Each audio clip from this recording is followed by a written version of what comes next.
Hai guys, kali ini kita akan bahas kisahnya dari Nicole Lovell. Dia itu merupakan seorang gadis berusia 13 tahun. Suatu hari di tanggal 26 Januari 2016, seorang gadis remaja mengucapkan selamat malam ke mamanya, lalu bergegas tidur ke kamarnya.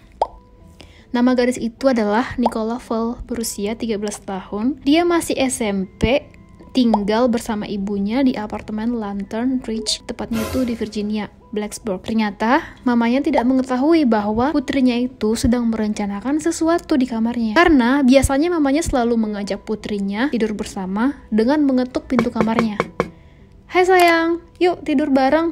Nah, pasti anaknya itu langsung mau aja gitu tidur bareng mamanya. Tapi kali ini justru tidak dilakukan oleh ibunya. Mengetahui bahwa di tanggal 27 Januari atau keesokan harinya merupakan hari guru. Jadi ibunya merasa ya udahlah istirahat aja, besok juga libur gitu. Karena dikategorikan itu merupakan hari bebas, hari libur. Nah, oleh sebab itu ya udahlah, anakku biarin aja lah tidur di kamar. Sementara si Nicole ini orang yang suka main gadget, main HP. Di pagi hari di tanggal 27, mamanya bangun mengecek kamar Nicole. Tapi menyadari bahwa Nicole tidak ada di sana dan tidak menyahut saat dipanggil. Lalu si Tammy Weeks ini alias mamanya mencoba untuk mendobrak masuk ke pintu kamarnya. Karena pintunya ini agak diganjel gitu. Ternyata dia menaruh meja rias di belakang pintu kamarnya itu yang mana untuk mencegah orang masuk. Jadi ada satu info ya tentang pintu kamar yang aku tahu di luar negeri. Aku punya pintu kamar, tapi pintu kamar itu tidak punya kunci. Jadi itu yang terjadi di luar negeri. Kuncinya itu tidak pernah ada. Jadi karena ini adalah suatu hal yang lumrah di luar negeri, dengan mempunyai pintu tapi tidak punya kunci, buat apa dikunci? Gitu. Itu di luar negeri ya.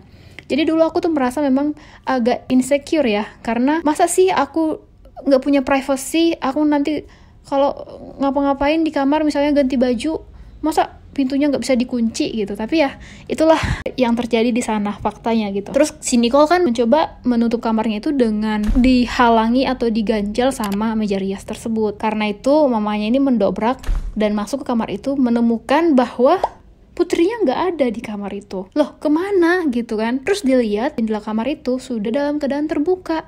Wah, ada yang nggak beres dong ya. Seorang ibu pasti panik dong ya. Masa sih putri aku kabur dari kamar? Kalau diculik kan gak mungkin. Bisa jadi sih, jadi kayak banyak pikiran yang enggak gitu. Kemana? Apa diculik? Apa kabur? Atau gimana gitu. Lalu setelah itu ibunya mengabarkan ke orang-orang di sekitar. Dia tahu kan bahwa putrinya ini pergi kabur membawa botol minuman, HP, selimut motif Minion warna biru, dan juga ransel. Terus setelah dikasih tahu dengan tetangga apakah ada yang melihat putriku, mereka nggak ada yang tahu karena bisa diprediksi ya kan dia datang pagi. Terus dia udah pamit ke ibunya, dia mau tidur. Terus diprediksi sama ibunya ini kayaknya mungkin dia itu kabur sekitaran dini hari deh gitu. Karena kan tidur. Aku aja belum tidur jam 12. Mungkin di sekitar setelah itu aku belum tidur, aku pasti tahu dia itu pergi di jam segitu katanya. Tetangganya si Tammy Weeks ini mengasih tahu bahwa dia itu punya putri yang mana adalah temannya si Nicole yang sering diajak curhat, mengabarkan bahwa dia pernah cerita sama temannya itu dia akan ketemu dengan cowok yang dia kenal dari online. Itu adalah pacar dia bilang gitu kan. Itu jadi informasi lah untuk ibunya si Nicole. Terus habis itu, karena dia sudah ngasih kabar ini ke polisi, menyebar luas lah berita itu kan. Ayahnya si Nicole ini sudah pisah dengan ibunya Nicole. Mendengar kabar ini, ayahnya ini langsung membuat video, merekam video, mengatakan, putriku, nak, sayang, jika kamu melihat video ini, kamu datang ke papa ya, pulang ya sayang. Papa nggak marah kok kamu pergi, karena dia mungkin kabur diam-diam gitu. Papa nggak marah, nggak akan marahin kamu. Kamu pulang aja, kita semua khawatir sama kamu di sini, katanya gitu. Tolonglah pulang ya sayang. Nah, setelah itu dia juga menyampaikan bahwa putrinya ini yang lahir di tanggal 5 Maret 2002 mengidap penyakit liver. Jadi waktu usia si Nicole ini masih 10 bulan, dia itu sudah menjalani operasi untuk livernya, yang mana dia harus meminum obat 2 kali sehari agar dia bisa tetap sehat. Kalau enggak dia akan sakit gitu. Ada gangguan dengan livernya. Yang jadi pertanyaan, kenapa Nicole memilih kabur dari kamarnya secara diam-diam? Siapa yang dia temui? Apakah dia diculik? Apa alasan dia harus berbuat seperti itu di malam itu? Yang mana mengganjal pintu terus langsung keluar tanpa izin dengan mamanya. Terus setelah itu karena orang tuanya ini tahu bahwa si Nicole ini kabur gak bawa obatnya, ya berarti itu hanya berpikir hanya sementara gitu. Maksudnya dia kabur itu gak ada berpikir kabur selamanya. Karena kalau selamanya pasti dia bawa obat. Itu mungkin hanya pikiran si Nicole ini, sebentar kok ini nanti aku balik lagi ke kamarku gitu. Karena dia gak bawa sama sekali obatnya, hanya bawa minum. Setelah informasi ini menyebar luas ke semua TV, media sosial, dan juga orang-orang yang ada tinggal di Virginia itu, lalu polisi mencoba untuk membantu dan juga ribuan orang membantu mencari, dan mereka ikut berpartisipasi dalam melakukan pencarian. Bahkan ada drone, ada segala macam lah untuk mencari tahu apa yang terjadi dengan Nicole. Dan juga di malam ketiganya, di hari ketiga ada istilah malam peringatan untuk kayak mendoakan, membuat lilin supaya Nicole cepat ditemukan, supaya memberi harapan kayak berdoa gitu. Nah, polisi sudah mengantongi informasi dari tetangga itu yang mengatakan Nicole akan bertemu dengan teman kencannya. Terus dengan melacak sosial medianya Nicole, dia juga punya IG, Facebook, dan segala macam. Pasti ada kan timnya spy atau cyber spy mata-mata gitu di online, dan juga tim cyber dan polisi FBI gitu kerjasama lah untuk mencari apa yang terjadi itu. Kayak dilacak dari sosial medianya. Juga ada yang polisi tahu bahwa si Nicole ini suka main aplikasi chatting. Dilihat dari HP dia yang bermerek iPhone, dia tuh punya aplikasi yang bernama Omegle dan Kik. Karena di tempat itu dikenal dengan aplikasi itu kan aplikasi yang gak benar sebenarnya itu banyak aktivitas seksual di sana dan juga orang-orang predator, orang-orang yang mengincar mangsa. Dan kalian pasti tahu kan, Omegle juga jarang banget ada orang yang pengen komunikasi dengan baik, sopan. Pasti ada juga yang menyeleweng gitu dari tindakan kecelakaan, apa segala macam.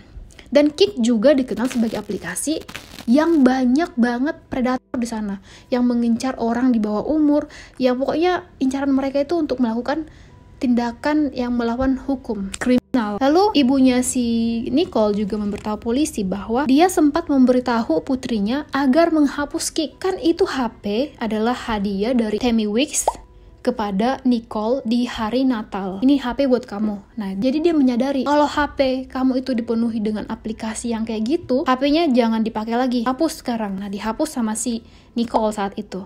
Tapi ternyata ibunya nggak tahu bahwa itu di-download lagi gitu. Jadi karena polisi melihat di postingan IG dia itu ada juga, kebetulan nggak di privasi ya, kalian bisa juga cek sampai sekarang itu Instagramnya si Nicole itu ada postingan profil dia di Kik. Profil dia di Kik apa namanya, dan juga cowok-cowok yang dia bucinin setiap hari. Misalnya dia lagi bucin nih, memikirkan cowok ini, si Anu, dia taruh tuh di Instagram. Nanti dia mikir lagi, si Anu ini yang ada cowok yang lain lagi, dia pengen yang ini, dia taruh lagi ke Instagram. Kayak orangnya tuh tipe suka curhat di medsos gitu loh. Bahkan cowok-cowok yang dia ajak curhat di medsos, aplikasi kayak itu sendiri, itu juga ditaruh di Instagram. Jadi ada beberapa nama cowok di sana, ada sekitar 4 orang. Ini nih, ada si Nicole, ada Mi, ada David, pokoknya dia bucin lah ya, tiap apa-apa dia postingin gitu di Instagram. Jadi itu memang sifatnya si Nicole yang masih, namanya juga masih remaja gitu kan, baru mengenal dunia-dunia. Terus setelah itu polisi dan tim cyber bekerja sama dengan penemu Kik yang menemukan aplikasi Kik, dan mereka oke. Lalu mereka mengasih tahu bahwa orang yang terakhir dihubungi oleh si Nicole adalah pria ini. Jadi ada satu orang pria bernama, username-nya itu dibuat Dr. Tombstone. Itu juga aneh ya, kalau kalian ngerti, Dr. Tombstone itu di bahasa Inggris, kalau di bahasa Indonesiain itu artinya dokter batu nisan. Kebayang gak sih kamu buat nama di online aplikasi chatting dengan nama dokter batu nisan? Emangnya kamu itu pembuat batu nisan gitu. Terus setelah dilacak, ini Gmail apa yang dia pakai itu bernama David A. Nah setelah dilacak lagi lebih dalam, dia bernama David Einshauer. Dia itu merupakan seorang mahasiswa di kampus Virginia Tech. Dia ngambil teknik di sana, usianya masih 18 tahun. Nah polisi manggil dia kan. Setelah dipanggil, dia bilang, iya memang aku jemput dia. Di jam 1 pagi, si ini keluar dari kamarnya, jemput di seberang halaman itu. Nah ada mobil dengan David di sana, lalu dibawalah dalam mobil itu sambil ditunggu kan, melewati salju yang dingin karena itu kan di musim dingin tuh di Januari. Terus dia bilang, setelah itu aku gak ingat ngapa-ngapain karena itu di Januari, itu aku habis minum, aku juga pingsan kali, kata dia gitu. Coba, ini gila gak sih? Nah dia ini, si Einshauer ini, dia itu seorang mahasiswa yang dikenal cukup bagus ya dari pendidikannya. Dia juga seorang atlet, dia dikenal masuk TV juga karena 3 kali mendapatkan juara dalam lomba lari. Dan kalau kata temannya, dia ini sering kayak mencoba untuk menarik perhatian teman-temannya supaya temannya itu berkesan gitu sama dia. Wow, terpesona dengan apa yang dilakukan. Dia selalu mencoba untuk bangga-banggakan dirinya dengan mengatakan sesuatu yang dia capai secara berlebihan. Padahal itu nggak seperti itu, jadi dia melebih-lebihkan gitu. Itu dari konsep teman-temannya, pemikiran teman-temannya. David ini bilang kalau dia itu jumpa sama si Nicole ini di bulan Desember 2015. Itu ketika pertama kali ketemu, dia menyangka si Nicole ini kan ketemunya mereka itu dari Omegle pertamanya. Dia melihat usia dia di situ ditaruh 17 tahun, udah usia di atas ya kan. Terus waktu ketemu dia nggak menyangka bahwa usia si Nicole ini masih remaja, masih 13 tahun, tapi mungkin dia cuek aja dengan itu, ya udah nggak apa-apa lah, lanjut aja. Terus setelah itu mereka berhubungan lebih intim katanya.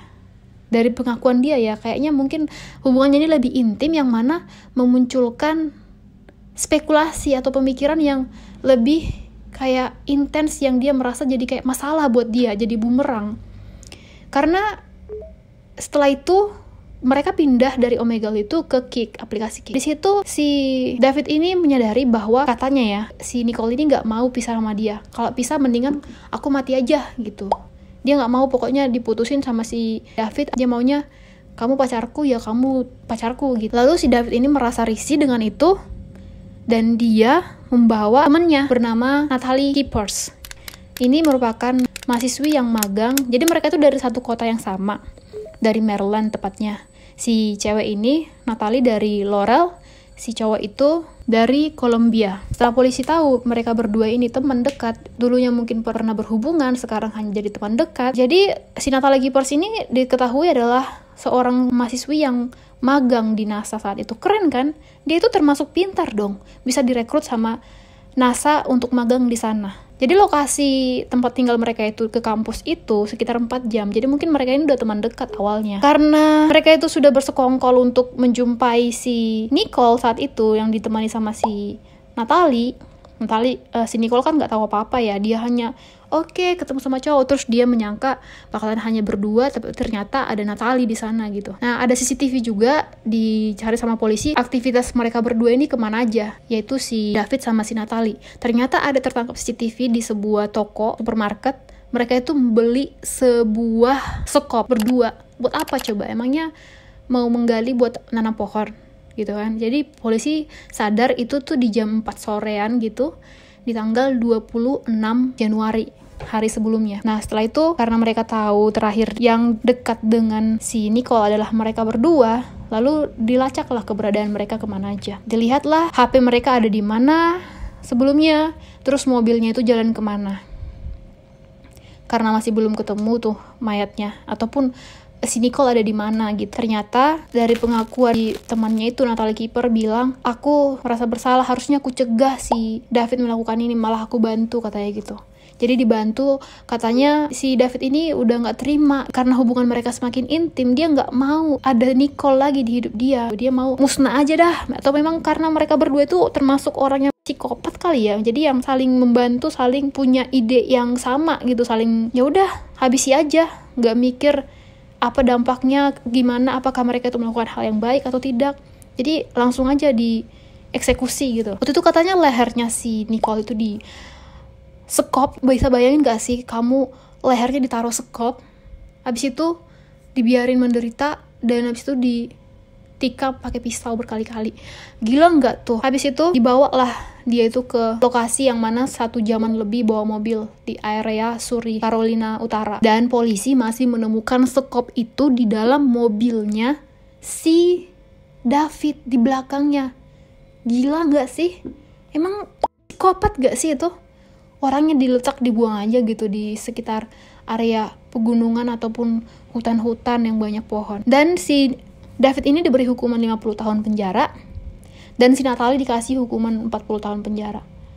Jadi dari kisah ini ya, kita tuh harus selalu pantau anak kita, orang yang kita sayangi, atau siapapun yang kita merasa perlu untuk dikasih wejangan atau dikasih arahan, jangan sampai tenggelam ke dalam dunia maya yang fana ini, yang gelap ini. Kayak misalnya kita punya adik, kita punya anak, kita punya saudara, kalau punya aplikasi-aplikasi gitu, jangan langsung keciprat aja itu, pengen ketemu, pengen ini, nggak tahu efeknya apa nanti gitu. Harus hati-hati ya, bisa jadi bahaya itu mengincar di balik HP itu.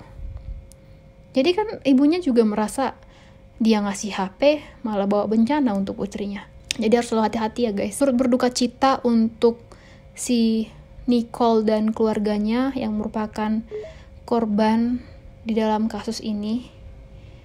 Ya, dari pelajaran ini kita harus selalu hati-hati dengan apa yang akan kita hadapi, ataupun kita mencoba untuk melindungi orang terdekat kita.